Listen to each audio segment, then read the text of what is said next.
Hello learners, आज हम start करने जा रहे हैं क्लास 12th का इंग्लिश बुक फ्लेमिंगो एंड इसका फर्स्ट चैप्टर आज हम करेंगे। The title of this first lesson is the last lesson. Okay, देखो इस बुक की फर्स्ट लेसन का नाम है द लास्ट लेसन। क्यों? जब हम ये स्टोरी पढ़ेंगे then only we can understand it. So let's know about the author first. Alphonse Daudet was a French novelist and short story writer. So this is the name of the writer, of the author, and he was a French novelist. Then the last lesson is set in the days of the Franco-Prussian War 1870 to 1871 in which France was defeated by Prussia led by Bismarck. अब ये जो story है ये उन दिनों की है जब फ्रैंको प्रशियन वॉर, मतलब फ्रांस और प्रशिया के बीच में वॉर चल रहा था 1870-71 के बीच में, और जब फ्रांस को डिफीट कर दिया था प्रशिया ने, यानी फ्रांस को हरा दिया था प्रशिया ने, और प्रशिया को लीड कौन कर रहा था? Bismarck. Okay, Prussia then consisted of what now are the nations of Germany, Poland and parts of Austria.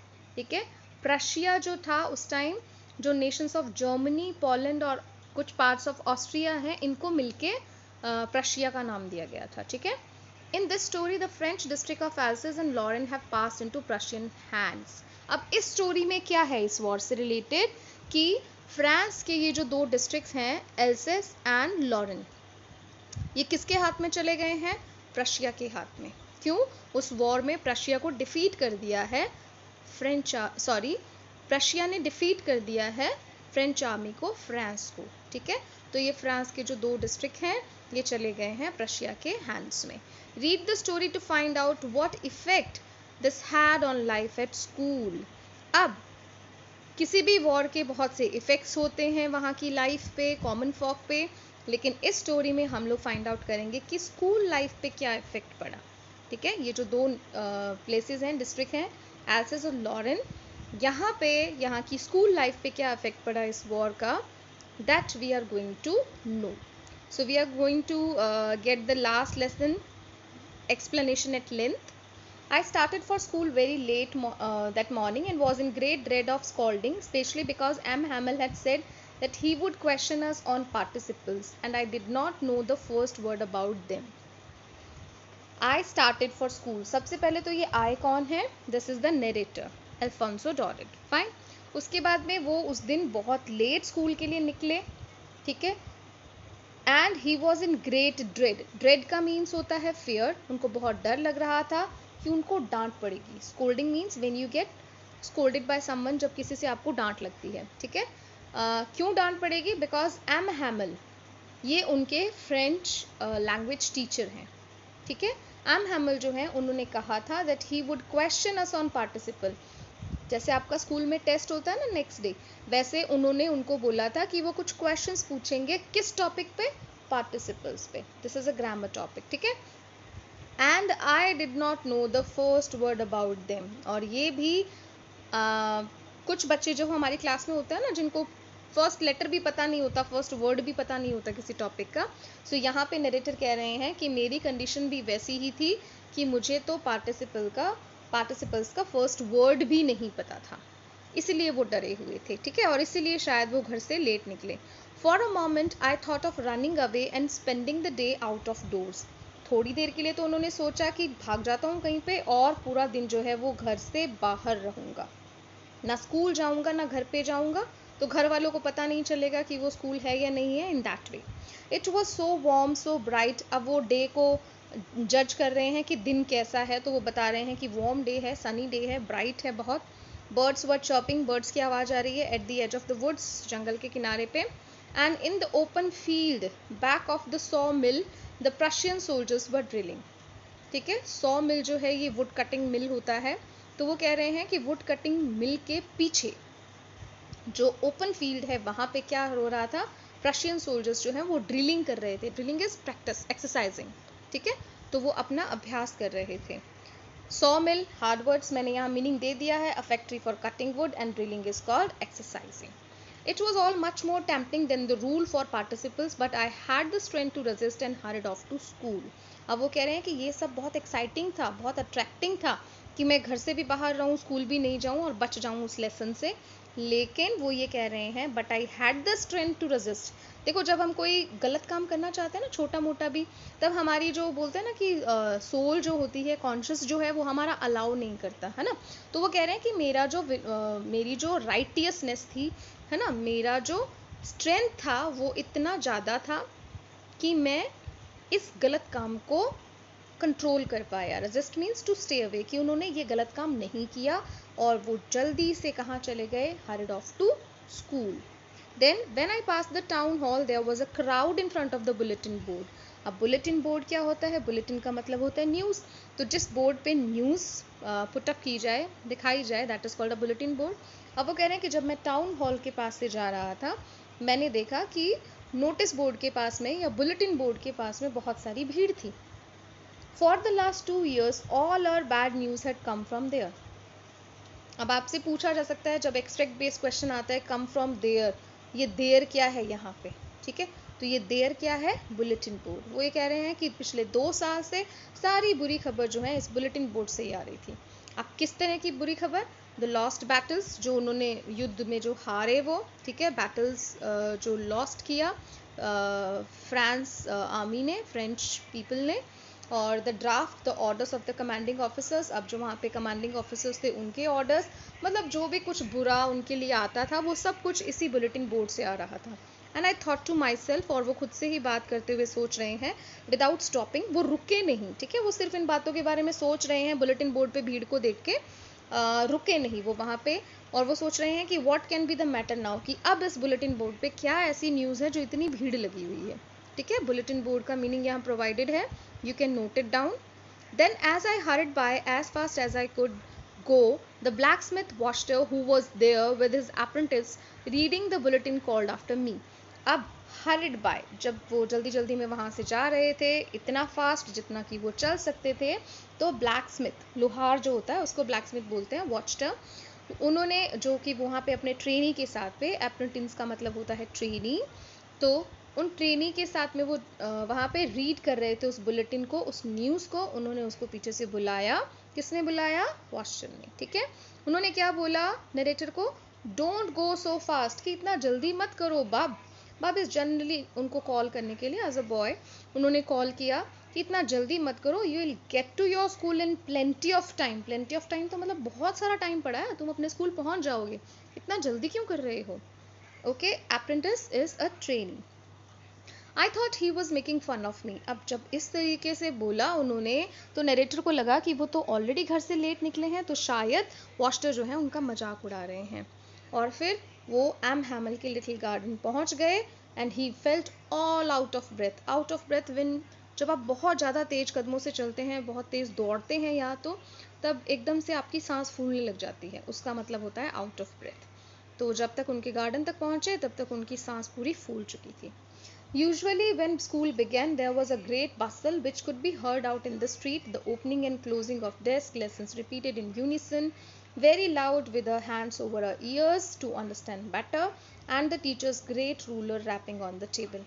ये आप ये समझ लीजिए कि ये पूरा पैराग्राफ जो है वही आपके लिए बहुत इंपॉर्टेंट है, क्योंकि आपको पूछा जा सकता है कि जब स्कूल बिगिन होता था उस टाइम वहाँ पे किस तरह का माहौल होता था, ठीक है। सो क्या होता है स्कूल बिगिनिंग के टाइम में, हमें भी पता है, बहुत हलचल होती है, ग्रेट बसल, ठीक है। और स्ट्रीट में सुनाई देती है वो हलचल, है ना, गली में जब होते हो तभी स्कूल का शोर आपको सुनाई दे जाता है, अर्ली मॉर्निंग का जो होता है। किस किस तरह का शोर है वो, डेस्क का, ओपनिंग और क्लोजिंग का, लेसन जो रिपीट करते हैं सब लोग, unison, unison means all in one go, ठीक है, सब जब साथ में बोलते हैं जोर जोर से, very loud, with the hands over years, इतना लाउड कि हमें अपने कानों पे हाथ रखना पड़ता है ताकि हमें अच्छे से समझ में आए। And the teacher's great ruler, ruler मतलब स्केल, टीचर का वो स्केल जो डंडे का काम करता है, rapping on the table, rapping mean striking, जिसको वो बार बार टेबल पे स्ट्राइक करके बोलता है साइलेंट साइलेंट, या फिर किसी तरह से बच्चों को डिसिप्लिन करने की कोशिश करता है। तो यहाँ पे बताया है कि किस तरह का शोर जो है वो अर्ली मॉर्निंग जनरली जो है जब स्कूल शुरू होता है तो उसको सुनने में आता था, ठीक है। हार्ड वर्ड्स का मीनिंग यहाँ पे है, great bustle means a lot of noise, unison means same time पे जब सब एक साथ बोलते हैं, rapping is striking, hitting. But now it was also still, यहाँ पे एक्सक्लेमेशन है, देखो वो बहुत हैरान हो रहा है कि इतनी शांति थी वहाँ पे। I had counted on the commotion to get to my desk without being seen. उन्होंने तो ये सोचा था, डिपेंड करेंगे वो उस शोर पे। कमोशन मीन्स द नॉइस, हलचल, और काउंटेड ऑन का मीन होता है जब आप डिपेंड करते हो। I count on you means मैं डिपेंड करता हूँ तुम पे या डिपेंड करती हूँ तुम पे, ठीक है, कि तुम ये मेरे लिए करोगे। सो वो किस चीज़ पे डिपेंड कर रहे थे कि जो इतना शोर जो हो रहा होता है ना रोज़ सुबह, तो आज वो जल्दी नहीं निकल पाए थे, लेट निकले थे घर से, तो स्कूल लेट पहुंच रहे हैं, तो क्या करेंगे कि उस शोर के कवरिंग में वो धीरे से जाके बिना किसी को दिखाई दिए अपने डेस्क पे जाके बैठ जाएंगे। But of course that day everything had to be as quiet as Sunday morning.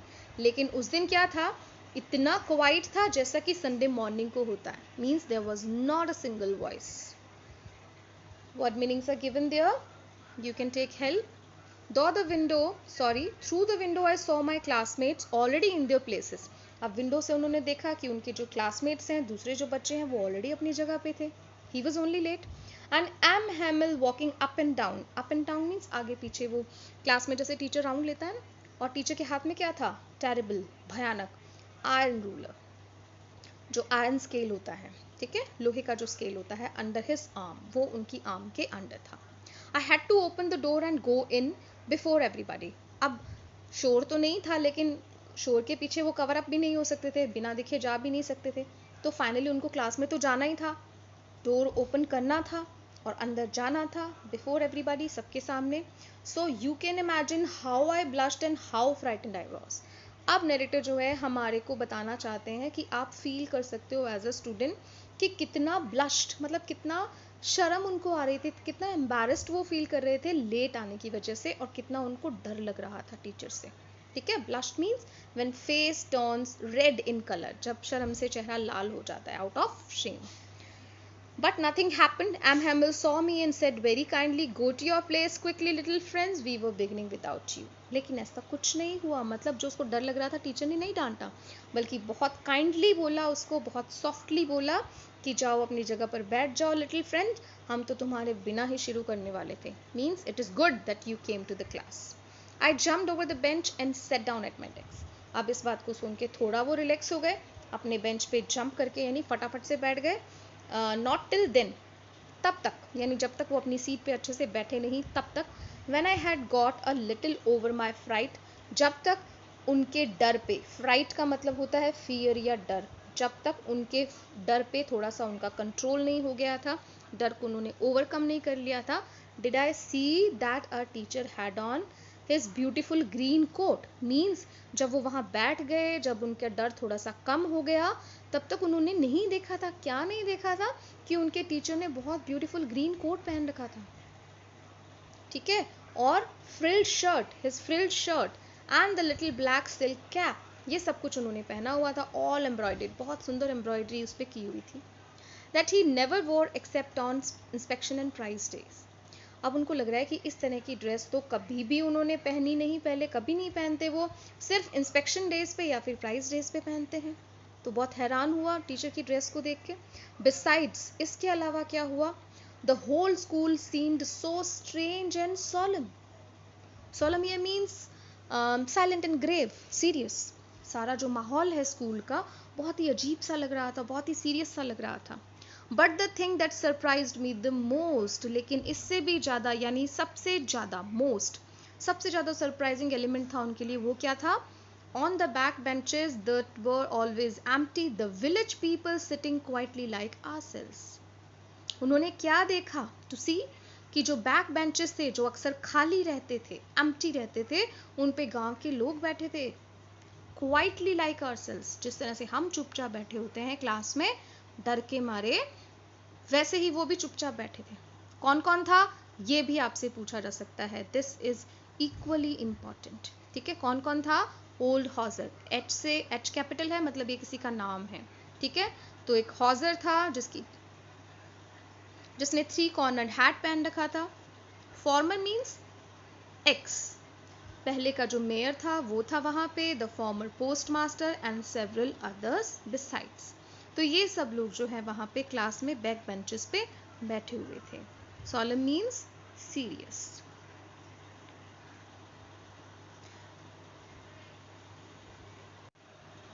Everybody looked sad, and Horger had brought an old primer, thumbed at the edges, and he held it open on his knees. हर कोई sad लग रहा था, और हॉजर जिसकी उन्होंने बात की थी, उनके पास में क्या था, क्या लेके आए थे वो? Old primer. प्राइमर क्या होता है? देखिए, basic reader of any language. Primer word है ना, प्राइमरी से मैच करता है, ठीक है, यानी बेसिक। तो किसी भी लैंग्वेज का जो बेसिक्स की जो बुक होती है, वो बुक उनके पास में थी, ठीक है।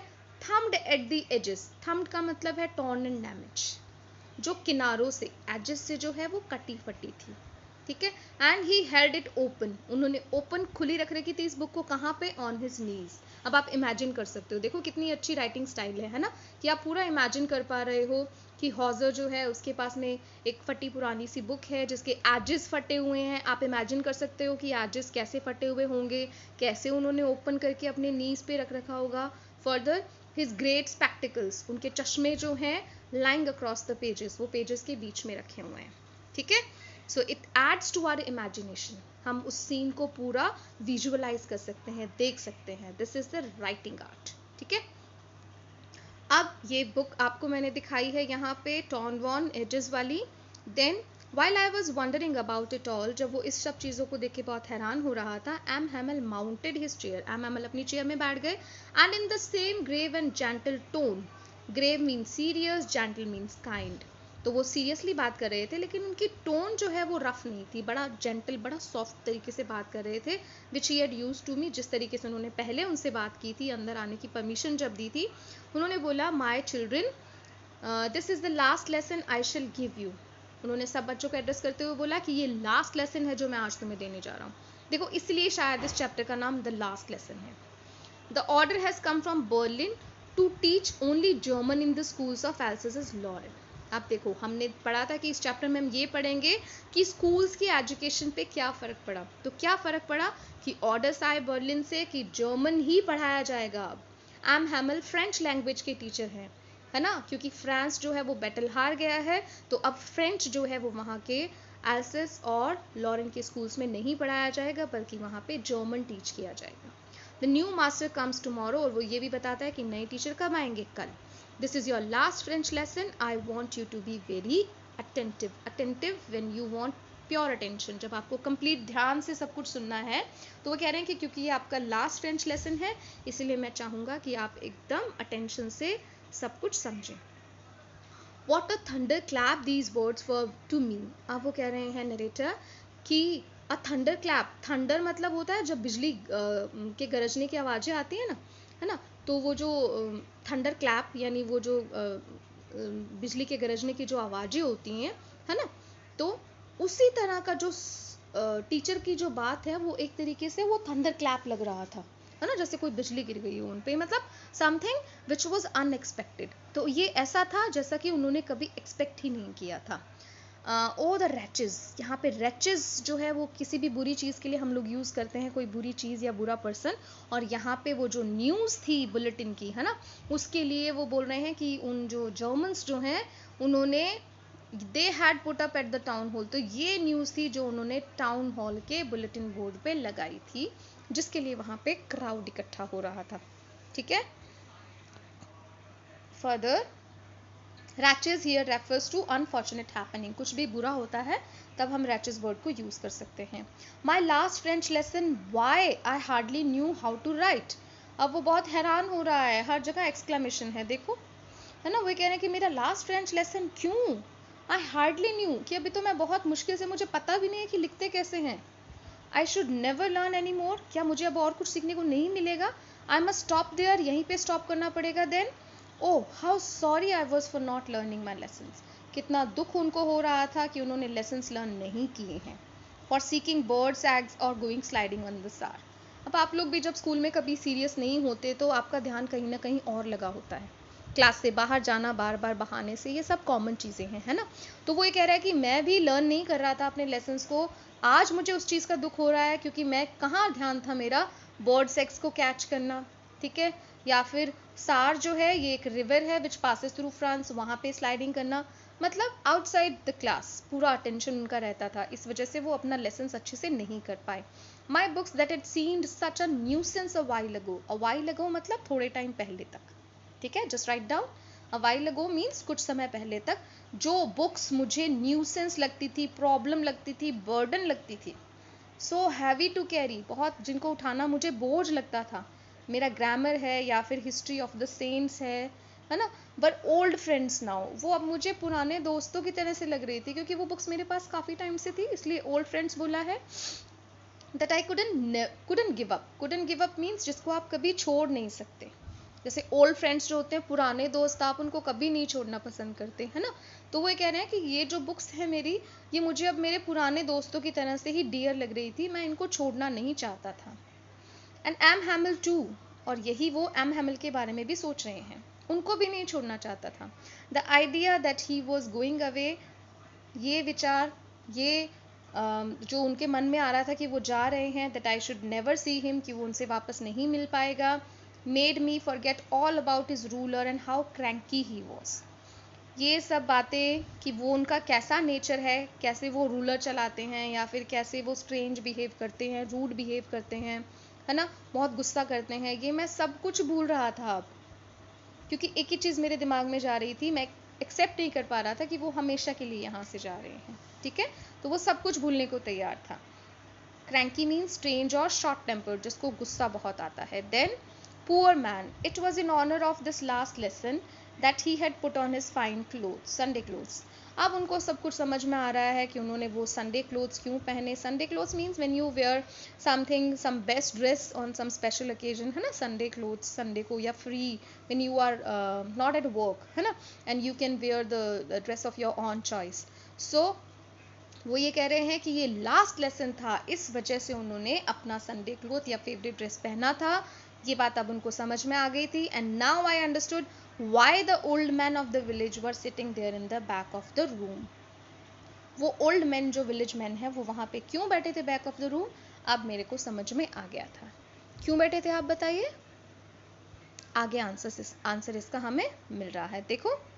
It was because they were sorry too, वो वहाँ पे क्यों बैठे थे, क्योंकि वो भी बहुत सॉरी फील कर रहे थे, उनको भी बहुत बुरा लग रहा था, that they had not gone to school more. It was their way of thanking our master for his 40 years of faithful service. 40 years से वहाँ बहुत फेथफुली, बहुत विश्वास से, बहुत ऑनेस्टली वो अपनी जॉब, वो एम हैमिल वहाँ पे कर रहे थे, तो वो उनको थैंक्स पे करना चाहते थे, है ना, and of showing their respect, और अपना रिस्पेक्ट शो करना चाहते थे for the country that was theirs no more. कौन सी कंट्री, फ्रांस, जो अब उनकी नहीं है, क्योंकि प्रशिया ने उसको ओवरटेक कर लिया है, तो वो फ्रांस की लैंग्वेज, फ्रेंच को सीखने आए हैं, है ना, तो एक तरीके से वो अपनी लैंग्वेज को भी रिस्पेक्ट शो कर रहे हैं। तो दो रीजन थे उनके आने के, एक तो they wanted to thank the master for his 40 years of faithful service, और दूसरा क्या था, to show their respect for the country, ठीक है, for the language of the country, but the country was theirs no more. While I was thinking of all this, I heard my name called. अब वो कह रहे हैं कि जब मैं ये सारी बातें सोच रहा था, तो मेरा ही नेम कॉल हो गया, किसका, नरेटर का। It was my turn to recite. What would I not have given to be able to say that dreadful rule for the participle all through, very loud and clear and without one mistake. अब वो यहाँ पे कह रहे हैं कि मेरा turn था, रिसाइट करना था, मतलब क्या करना था उनको, वो बताना था रूल पार्टिसिपल का, जो वो पूछ रहे थे।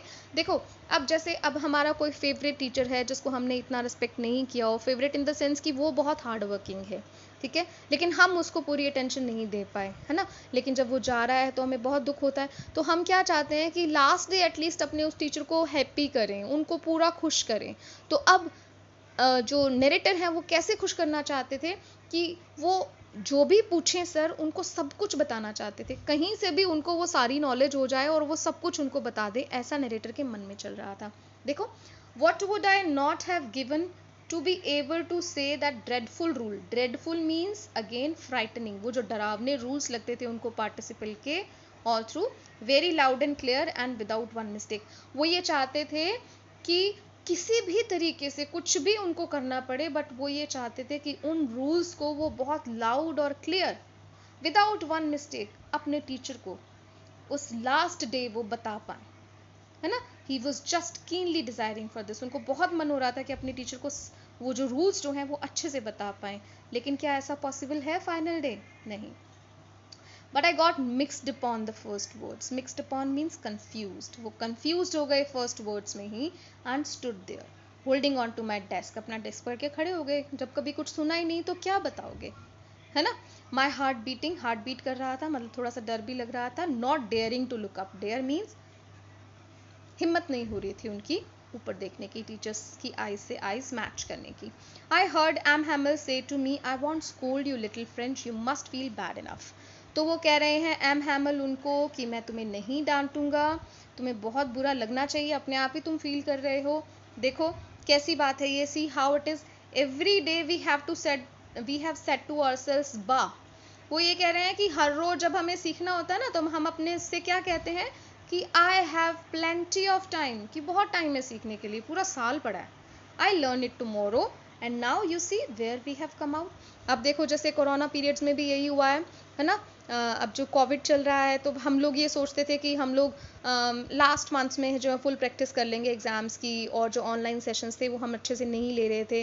बाद में स्कूल ओपन हो जाएंगे तब टीचर से प्रॉब्लम शेयर कर लेंगे. लेकिन फिर क्या हुआ, फिर प्रॉब्लम आ गई, है ना. तो लास्ट मोमेंट कुछ नहीं होता है, हमें through out the year work करना चाहिए. एटलीस्ट मेरा सजेशन ये है कि क्लास में केयरफुली बैठें, आप पूरा अटेंटिव होके बैठें, तभी आप अपना कोर्स 50% क्लास में ही कवर कर लेते हैं, क्लास में अगर अटेंशन से बैठते हैं तो.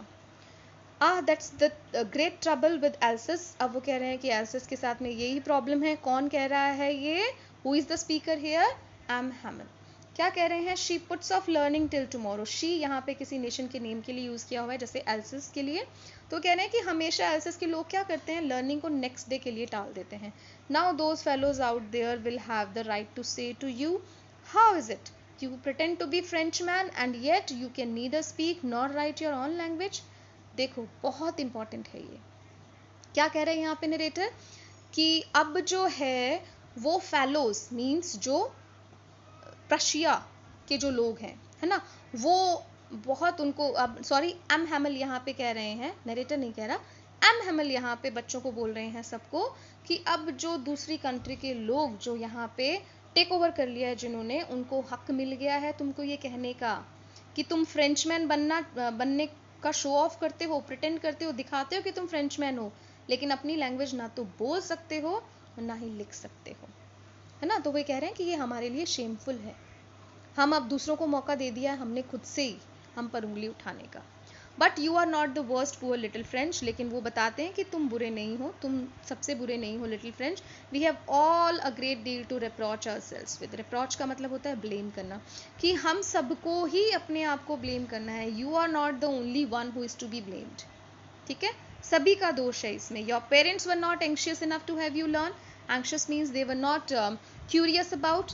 वो अवेयर नहीं थे तुम्हें अच्छे तरीके से सिखाने के लिए. They prefer to put you to work on a farm or at the mills so as to have a little more money. वो कह रहे हैं कि तुम्हारे पेरेंट्स क्या चाहते थे कि तुम काम पे जाओ, फार्म पे जाओ, मिल्स में जाओ, ताकि थोड़ा सा पैसा जोड़ सको. अब वो अपने को भी ब्लेम कर रहे हैं, खुद को भी. एम हैमल वो कहते हैं मैंने क्या किया, and I have been to blame also. मुझे भी ब्लेम किया जाना चाहिए. Have I not often sent you to water my flowers instead of learning your lessons. अब कई बार बच्चों का मन नहीं होता है ना, या फिर टीचर का मन नहीं होता है पढ़ाने का, तो वो बोल रहे हैं कि मैंने भी तुम्हें लेसन सिखाने के बजाय तुम्हें कई बार अपने पौधों को पानी देने के लिए नहीं भेजा. And when I wanted to go fishing didn't I not just give you a holiday. और वो कह रहे हैं कि जब मुझे जस्ट फिशिंग के लिए जाना होता था तब भी मैंने तुम्हें हॉलीडे नहीं दिया, छुट्टी नहीं की उस दिन तुम्हारे लेसन्स की. तो मैं भी दोषी हूँ. I am to be blamed also. Then from one thing to another, M. Hamel went on to talk of the French language. अब एक बात से दूसरी बात, मतलब खूब उन्होंने बात की फ्रेंच लैंग्वेज के बारे में, saying that it was the most beautiful language in the world. अब देखो हर किसी को अपनी जो नेशनल लैंग्वेज होती है ना वो मोस्ट ब्यूटीफुल लगती है, क्योंकि वो उसमें बहुत कंफर्टेबल फील करता है ना. तो ये कह रहे हैं कि फ्रेंच जो है ये most beautiful language in the world है. एम हैमल कह रहे हैं द क्लियरेस्ट, सबसे क्लियर है, सबसे लॉजिकल है, that we must guard it among us and never forget it. अब वो कह रहे हैं कि नहीं सीखी कोई बात नहीं, लेकिन हमें हमेशा ये जानना चाहिए कि हमें अपनी लैंग्वेज को गार्ड करना है, प्रोटेक्ट करना है, ठीक है, और अपने बीच में रखना है, इसको कभी भी भूलना नहीं है. ऑलवेज रेस्पेक्ट करना है, because when a people are enslaved, as long as they hold fast to their language, it is as if they had the key to their prison.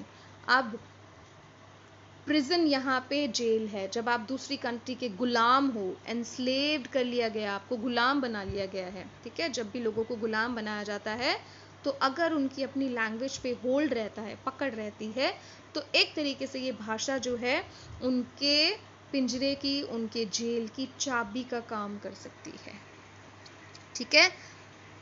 Okay, सो वो ये कह रहे हैं कि अपनी लैंग्वेज पे हमें होल्ड रखना चाहिए, लैंग्वेज को हमेशा गार्ड करना चाहिए। Then he opened a grammar and read us a lesson. अब लेसन पे आ गए वो। I was amazed to see how well I understood it. अब नरेटर को बहुत हैरानी हो रही है कि आज का लेसन तो बहुत अच्छे से समझ में आया। ऑल ही सेड, जो भी उन्होंने कहा, टीचर ने, एम हैमल ने जो भी कहा, seemed so easy, so easy. जो भी उन्होंने कहा ये तो बहुत आसान था। I think too that I had never listened so carefully. अब जो उनको लेसन बहुत अच्छे से समझ में आया, इसकी वो दो वजह बताते हैं। पहली वजह वो ये कहते हैं कि मैंने कभी ध्यान से नहीं सुना, नहीं तो ये तो बहुत आसान है। एंड दूसरी वजह, and that he had never explained everything with so much patience. दूसरी वजह वो क्या बताते हैं, याद रखिएगा कि टीचर ने भी कभी इतना एक्सप्लेन नहीं किया इतने पेशेंस से। रूलर रहता था उनके हाथ में, मतलब वो बहुत स्ट्रिक्ट थे, है ना। तो वो कह रहे हैं कि टीचर से डर में ही टाइम निकल जाता था हमारा। टीचर भी इतना पेशेंस नहीं थे कि वो हमारे हर क्वेश्चन का आंसर देते। तो दो रीजंस उन्होंने बताए हैं।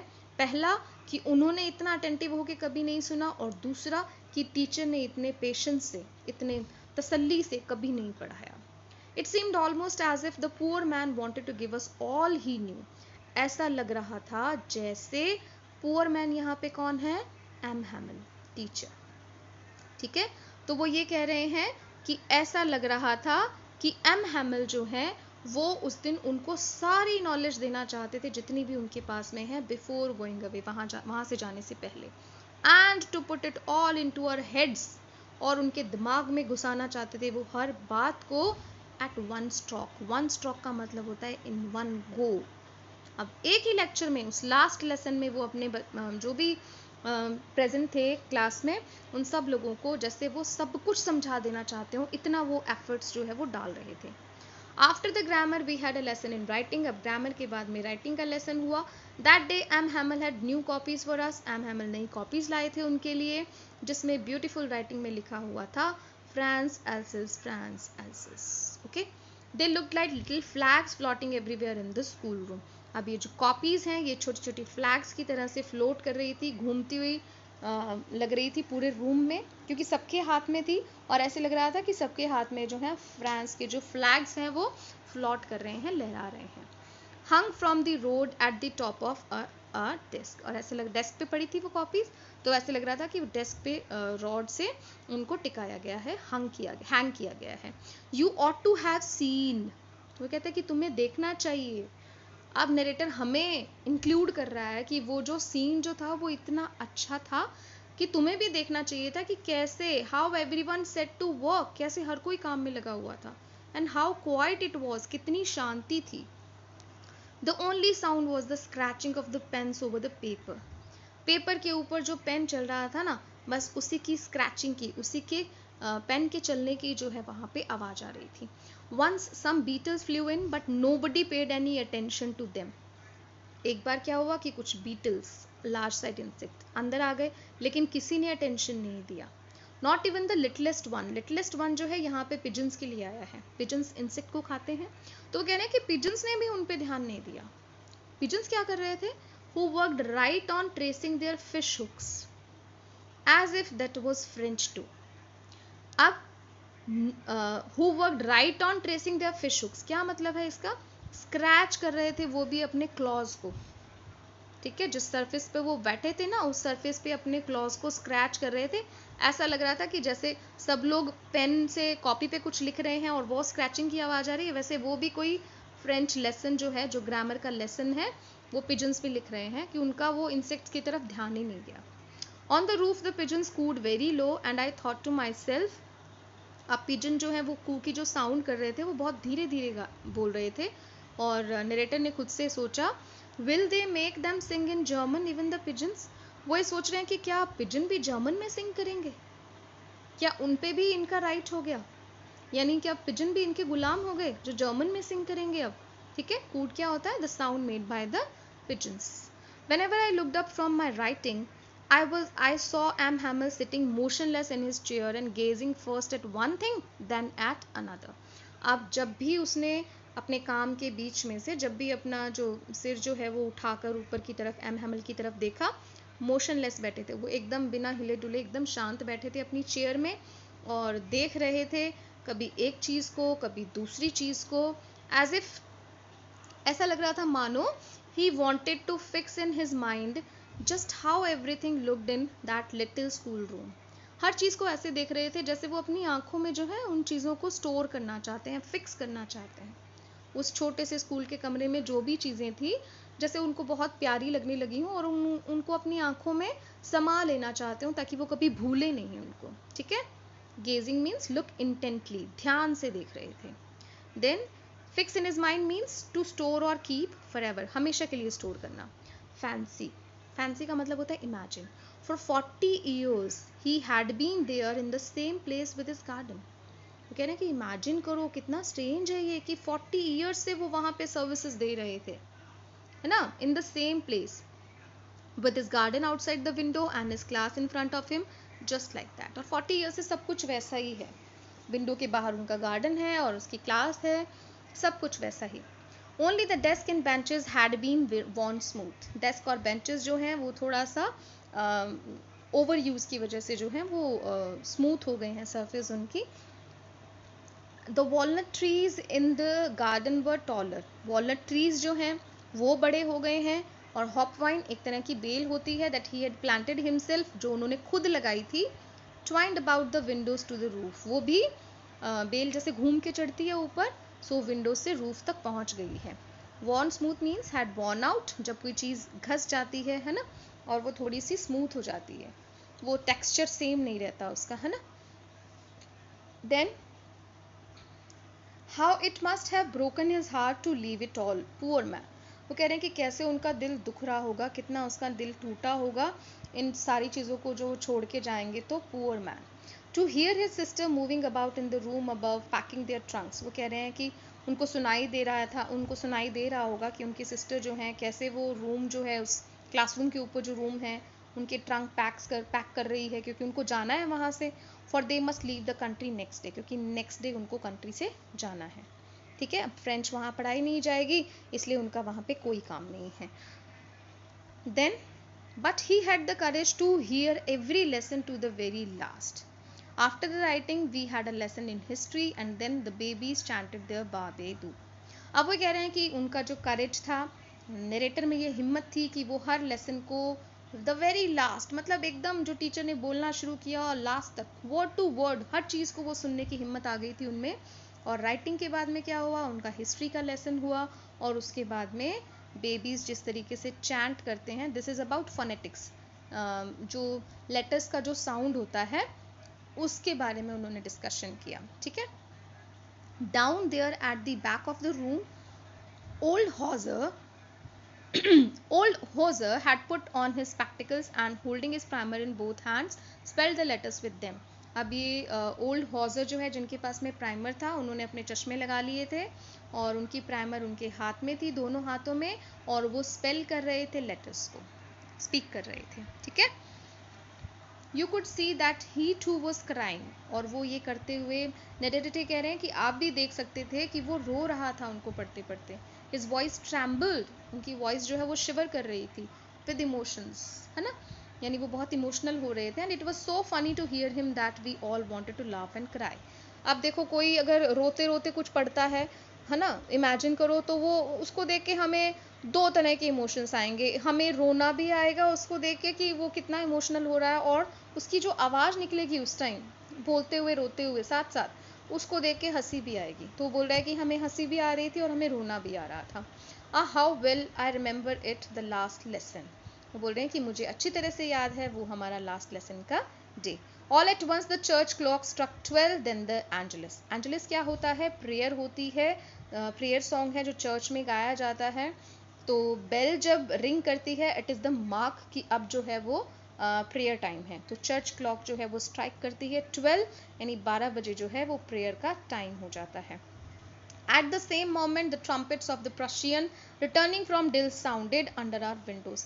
और इसी मोमेंट पे, क्योंकि अब प्रेयर टाइम है, तो ट्रम्पेट्स जो होते हैं, म्यूजिकल इंस्ट्रूमेंट होता है ट्रम्पेट, प्रशियन का ट्रम्पेट बज रहा है, वो वापस आ रहे हैं, ड्रिलिंग से प्रैक्टिस करके वापस आ रहे हैं, उसकी आवाज़ आ रही थी विंडोज के नीचे से।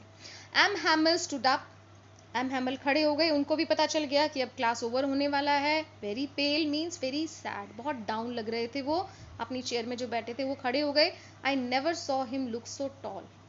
अब देखो यहाँ पे नरेटर ने ये बोला है कि वो मुझे बहुत टॉल लग रहे थे। एक्चुअली क्या है कि उसके टीचर की जो रिस्पेक्ट जो है वो नरेटर की आइज़ में अब बहुत बढ़ गई है, इसलिए उनको जो है अपने टीचर बहुत टॉल दिख रहे हैं। ठीक है, सो यहाँ पे मेटाफोरिकल यूज़ है। टीचर का टॉल दिखना मीन्स वो उनकी हाइट नहीं बढ़ी है, बल्कि यहाँ पे वो उनको बहुत रिस्पेक्ट करना दिखाया है यहाँ पे, इसलिए he look so tall. My friend said he I.